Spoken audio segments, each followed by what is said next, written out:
What is going on, guys? This is your host of the Most Philly Gym coming at you guys with another stream. Welcome to another episode of the Read and React Show.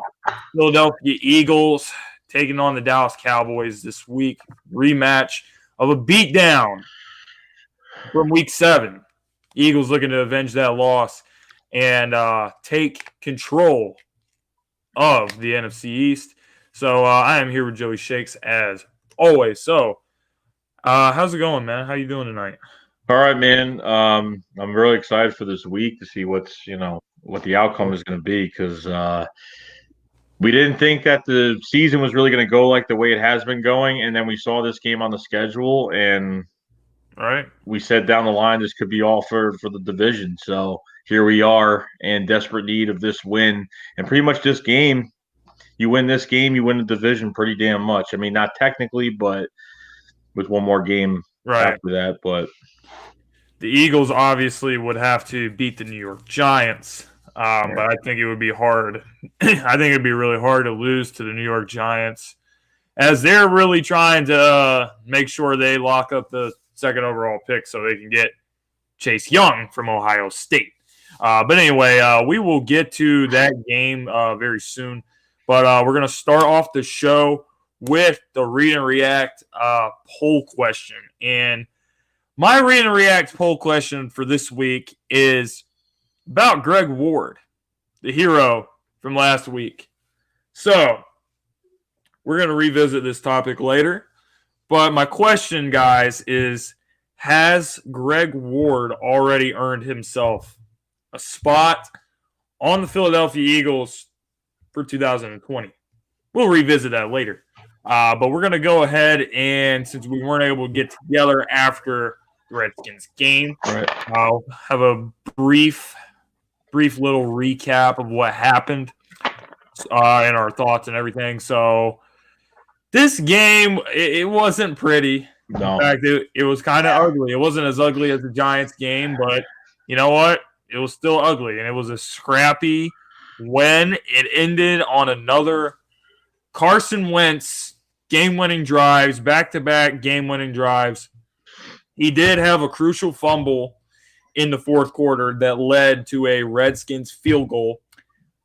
But he made up for it, made some great plays. Greg Ward had some very crucial plays on that drive. Some, of course, the game-winning touchdown with 26 seconds left. Right. It was a gritty performance, and I think, if nothing else from this game, Carson Wentz has found some confidence that he can lead a drive to win a game.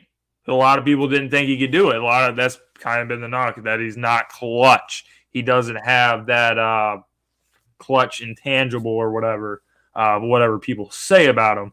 But I think it's been debunked. I've been very impressed. Been very impressed with the offense.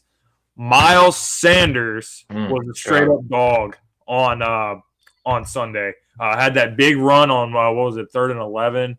Also, Carson Wentz threw that unbelievable pass to him in the back of the end zone. So, catching and running, Miles Sanders was making it happen. Boston Scott making it happen. These young, hungry dogs on this team has been very fun for me to watch. So, what do you think about all that, Joe? I mean, I'm like you're spot on pretty much. Like seeing Miles Sanders, like this is what like the running back position, like even with Jordan Howard out of the picture, like all we have is speed in the backfield, and it's like we don't even need a bruiser back really. It just depends on on just personnel that we do have, but man, having Boston Scott and having Miles Sanders from week 1 to now is like night and day. Like just his vision is amazing. This kid has his vision and just where he knows how to cut and do things. And then having this offensive line set up for the next few years he's gonna have a heck of a career here. With the wide receivers, I know J.J. Arcega-Whiteside didn't really have, I think he was maybe thrown to maybe twice, really not much, really wasn't a game factor. The guys were pitching in, and Greg Ward, what I noticed in this game was with these receivers is that they weren't really doing I didn't really see too many receivers running slant routes. Everyone was really running vertical. And I was kind of yelling at the TV, and I was like, put Greg Ward on a slant or a post corner or something, and you're going to get him. He's got speed. He's not like deep threat like burner speed, but he has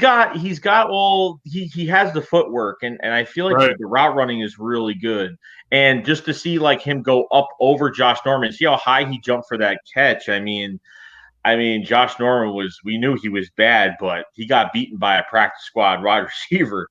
So, I mean, Greg Ward has really come a long way. It's probably like, I know Carson, like, pretty much was clutch for the second week in a row. That pass to Miles Sanders in the back of the end zone, I thought it was picked off. Unbelievable throw. Literally, he fit that ball perfectly, like with two like defenders jumping at it. I mean, I don't know how he did it. And Miles Sanders is that running back where I love those running backs that could do absolutely just everything on the field. You line them up here, line them up there. I mean, This is just amazing. And you know what? The defense held up. They did what they had to do. The Redskins were tough. They played really tough. They did. I mean, they didn't even have Brand Sheriff on that offensive line, and they still were doing things. What really pissed me off with this defense a little bit was misdirection and just all that type of stuff and read option. Like that killed us. Containment on the outside. Brandon Graham would have the outside and then, kind of try to make the tackle, and then they went by, Haskins would get by him, or, Adrian Peterson. Adrian Peterson is just a bull rushing dog. I mean, he can still run regardless. So the read option and the misdirection really screwed us up, and you're going to see a lot of that this week with Dak Prescott and Zeke, over and over again. So we got to get better. We have to get better with that. But overall, this team fought. This team fought. It really did. And Carson, I think he's getting a lot better with of course he's going to make a few throws. I know the fumble was a huge thing too, because he really wasn't aware that somebody, that he lost the ball and kind of almost screwed up a few things. So, I mean, I'm not gonna down him for that or anything. But my God, like those passes were accounted the most. Really.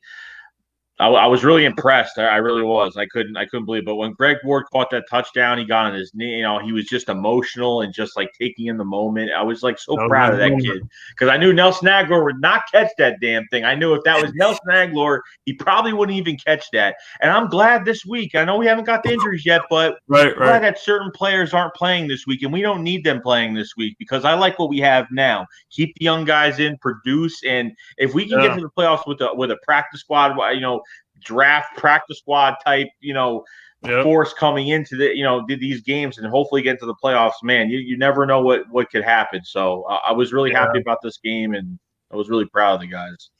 Yeah, man. I just want to say one more thing about Greg Ward before we move on to the next segment. What a story for this guy. He was a quarterback at Houston. Really, really was a really good quarterback for Houston. He actually, the year that Lamar Jackson won the Heisman Trophy, he was like second or third, or he was top 3 in the Heisman voting. Yeah. So he was really good. And as a high school player, the state of Texas is known for like high school football is like a religion for the state of Texas. A lot of good players come from Texas.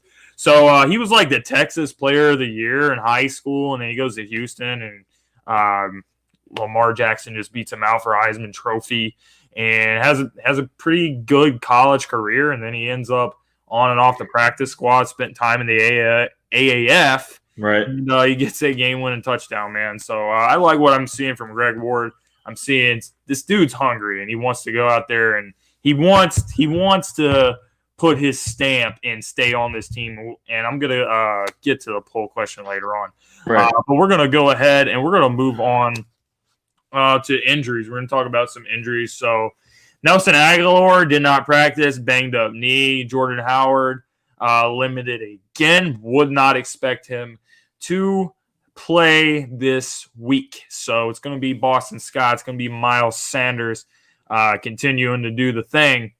A few other guys are banged up. I don't believe Lane Johnson was practicing this week.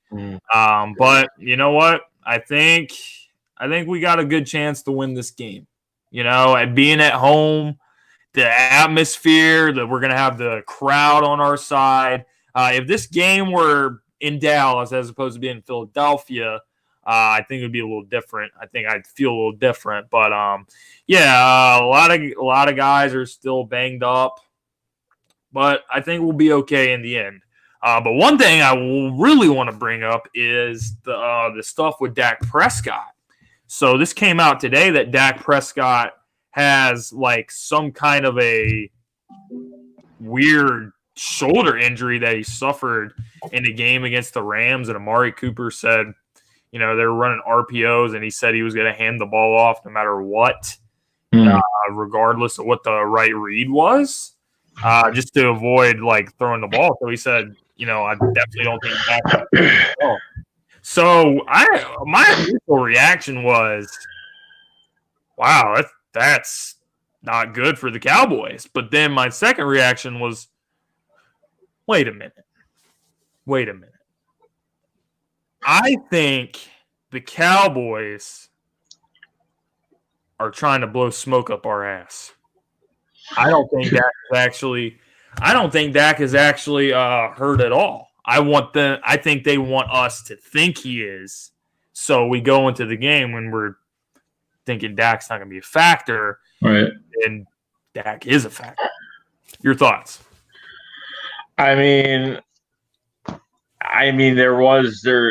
didn't practice today as much as him, Tyron Smith, Michael Bennett, Sean Lee. There might be a chance where Tyron Smith and I might not even play, so that could be a huge loss for them. But I don't know if that's the case. I mean, if this was said during the game by Amari Cooper that that Dak was only going to do RPOs and handing it off, no matter what, then it could be. I mean, the guy has never missed a game in his career. But I'm not expecting him to miss this game because, how Dallas is. They will play anybody hurt regardless. And, I mean, look at Tony Romo's career. But for this game, I mean, if you're just talking about the Dak Prescott stuff, I don't know. I kind of believe that it is a real injury, and I think they're going to limit him a lot this week because they had, really behind that you have Clayton Thorson that the Eagles drafted in the 6th round, whatever, and I forgot who else was their other quarterback they have. Rush. Yeah. So I don't think it's bull crap. I think it's pretty real. I mean, I know we would expect that, but I honestly think he is because I know he's been taking a lot of hits. He's been getting tackled. When you get tackled and you're getting, you get driven down, and after you throw the ball, you get driven down. You hit right to the ground on your shoulder. I could see that happening. You know what I mean? So it could be it. I mean, we'll definitely find out if that's the case. But Jason Garrett said today that he wasn't functioning, or he said something about that he wasn't functioning, that he wasn't right today. He wasn't functioning right today. He threw one pass, and I think that was it. He threw like one pass, and it's not just his shoulder. I guess his index finger, his pointer finger, I guess, is a little screwed up as well.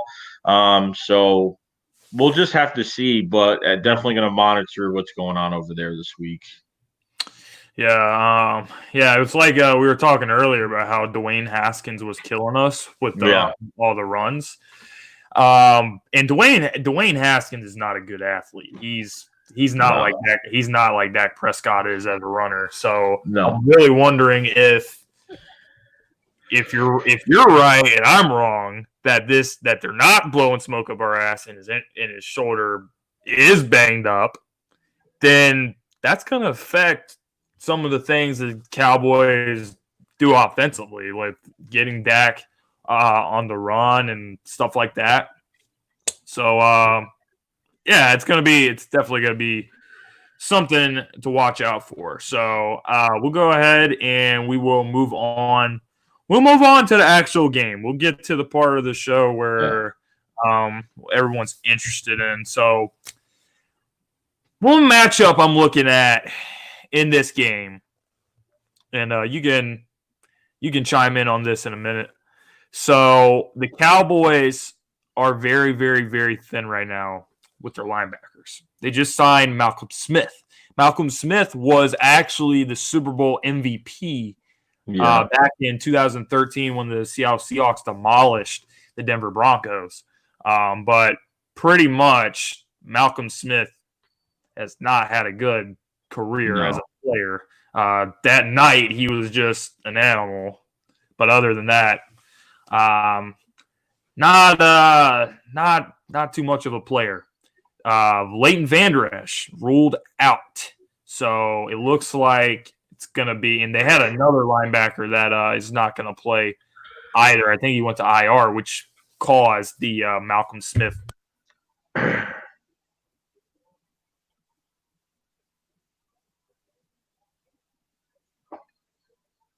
Your mic. Okay. There you go.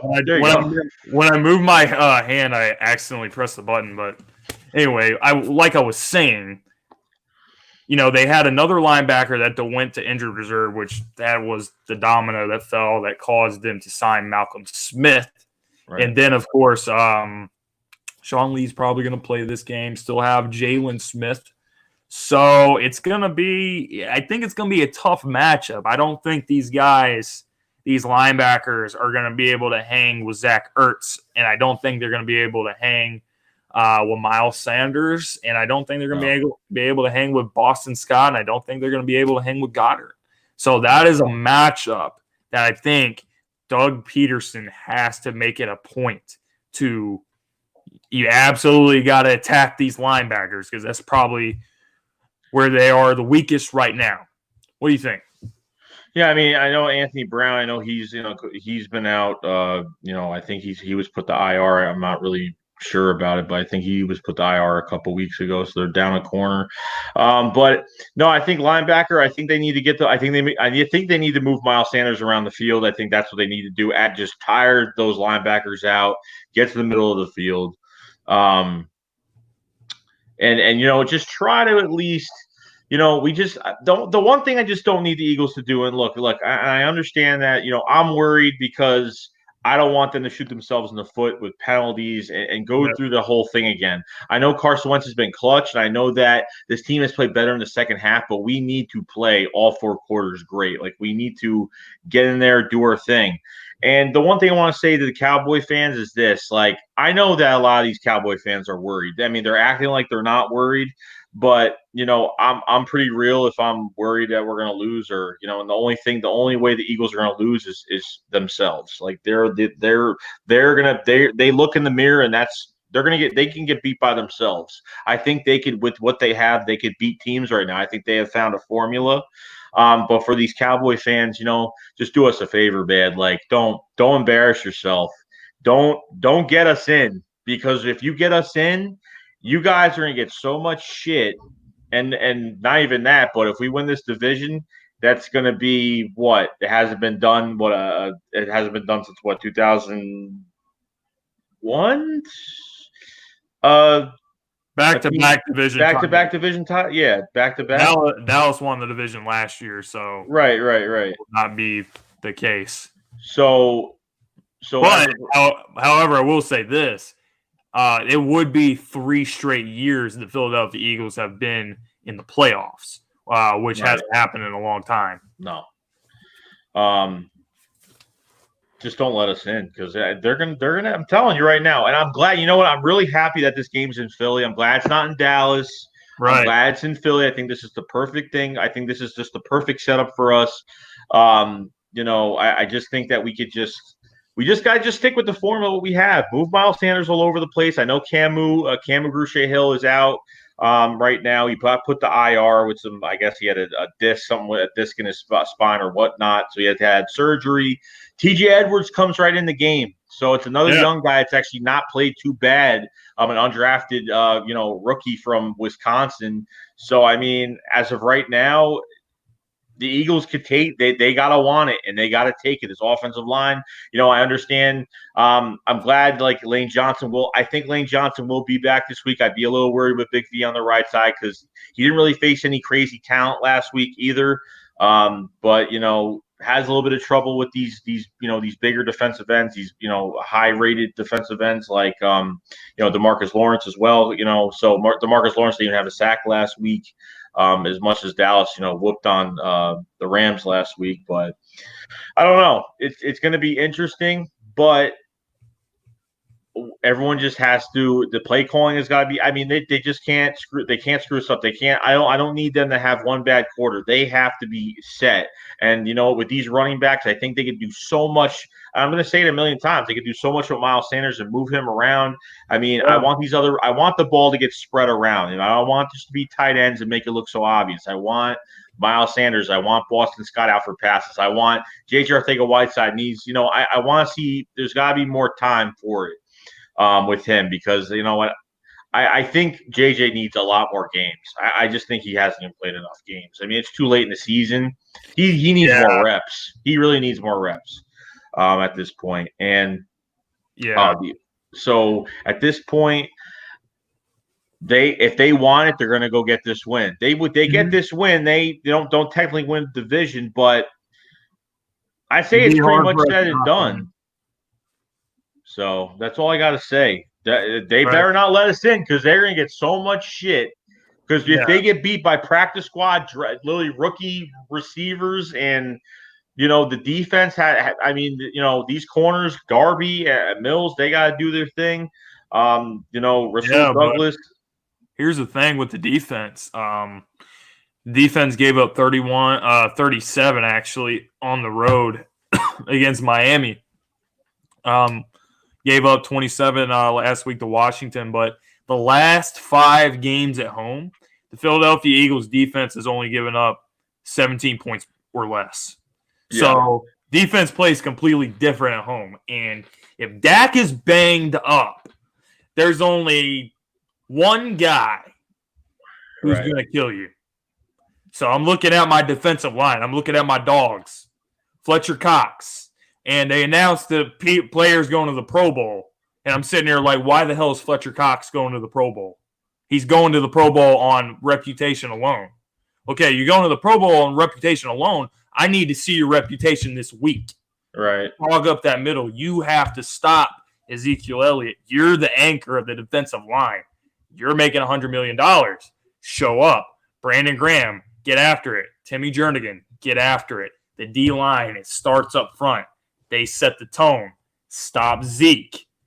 And I think everything else will fall into place after that. And the game, I actually think the game is ours to lose.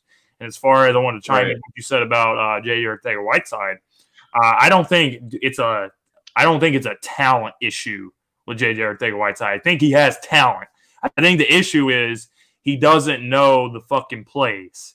It seems like there's so many plays where he just looks like he doesn't know where he's supposed to be, and he's just running routes, and he's just in the wrong place at the wrong time. Right. So I think the best thing for him is to spend this offseason, learn the plays, know where he's supposed to be, and he'll take a step forward next year.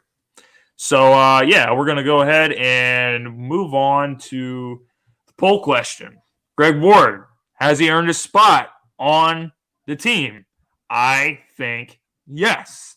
And it's not just because of, he caught a game-winning touchdown. I think the guy has been kind of impressive, even in the Giants game as well, more so in the Redskins game. But I think Greg Ward is going to be a perfect fit to replace Nelson Aguilar. I think he has a skill set that suits a slot receiver. I think I think he could become our version of Julian Edelman. Julian Edelman was a quarterback.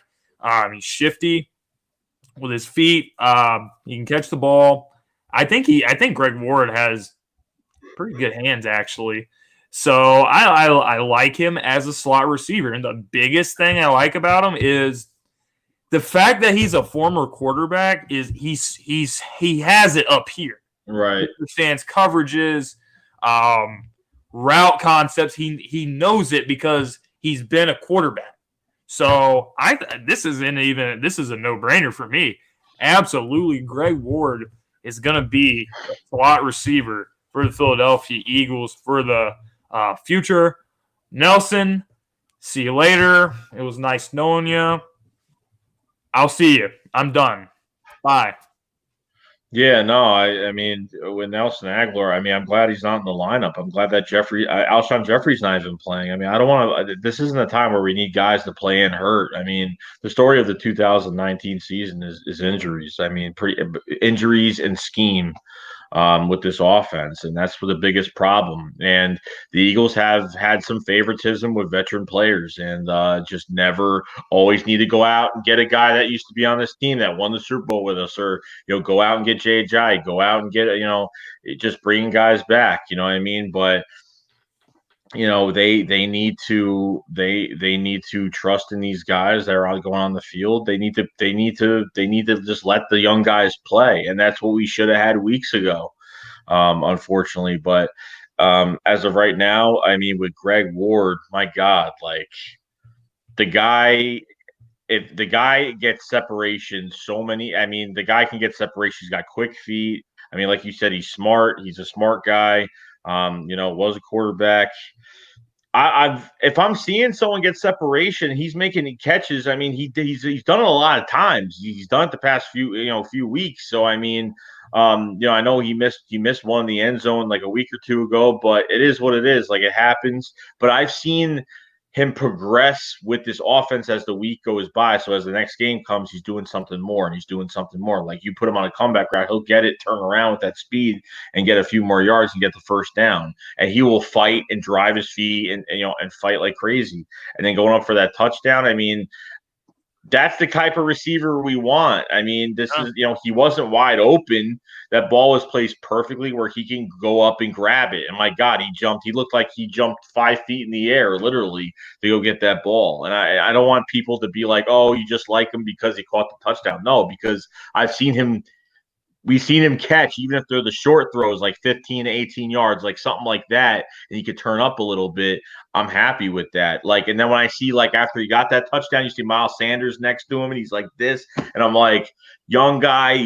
Like, I want to see young guys like grow on this team. Look at the 49ers. Look, it's been like 6 years. They've sucked for 6 years trying to build that team. Look at the Baltimore Ravens, young talent all over the damn place. A few veterans. You put a few veterans on the team to fill some spots, but it's not a bad thing. But look at the young talent you have for the future. And I think right now, with what the Eagles do have with Greg Ward going in 2020, I really hope to God they don't go in old Eagles fashion and just put him back. If they put him back on the practice squad, I will be more pissed. I will not even trust this team going in 2020. It will really put a bad taste in my mouth if this kid didn't earn a roster spot. And not even just that, this past preseason, he made plays. He had a touchdown this past preseason. He made a few plays. He made some good catches. But for some odd reason, you know what I mean? I understand it's the beginning of the year. We were kind of hyped up with this offense because we didn't expect Nelson Aguilar to have another down year and then have, Alshon Jeffrey be hurt,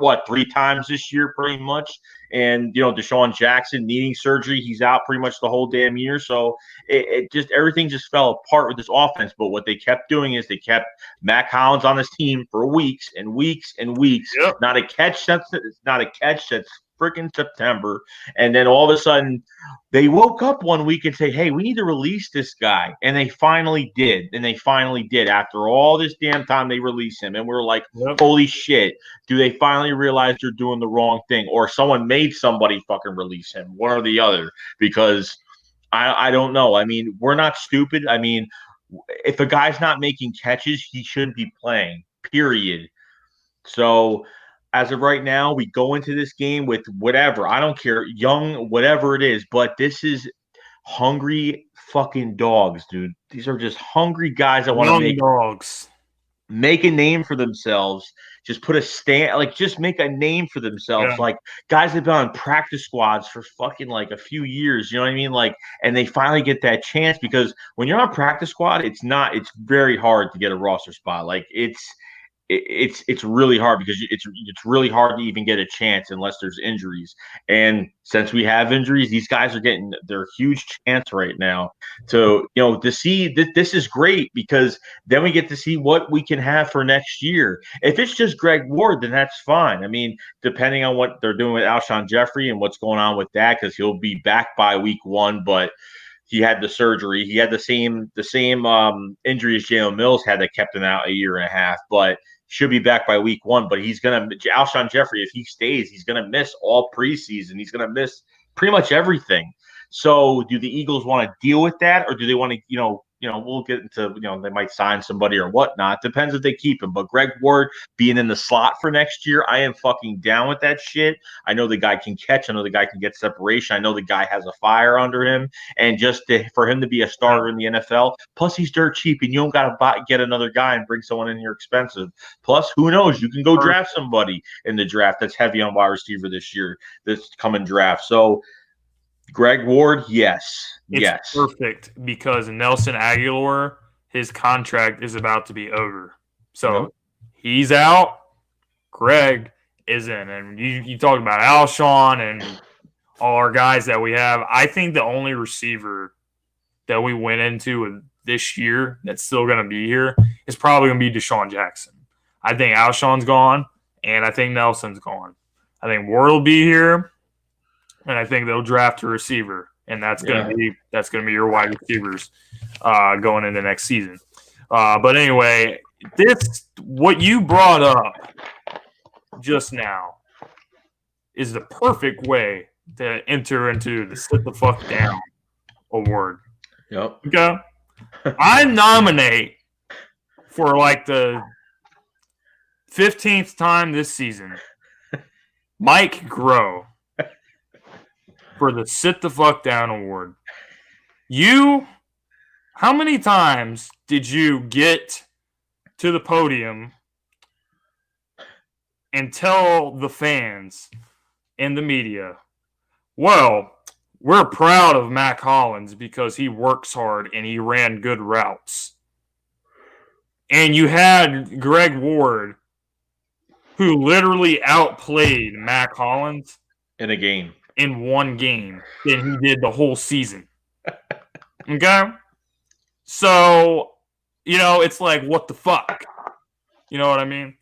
So, you got any other nominations, or you want to roll with No, that's a big FU right to his face pretty much, because it's just like I want to see, like, I would love to see, like, who actually made that decision. Like, did they finally say, oh, well, after 2 friggin' months, after what, almost 3 months, Mac Hollins hasn't made a catch. I think it's time to move him now. And then Miami Dolphins pick him up like the very next day. So, no, it goes right to Mike Groh. I didn't even watch the press conference with him. I don't watch his press conference anymore. I'm done. Like, I'm done. Like, I know if we lose, his ass is gone. Like, period. Like, his ass is gone. So it's a win.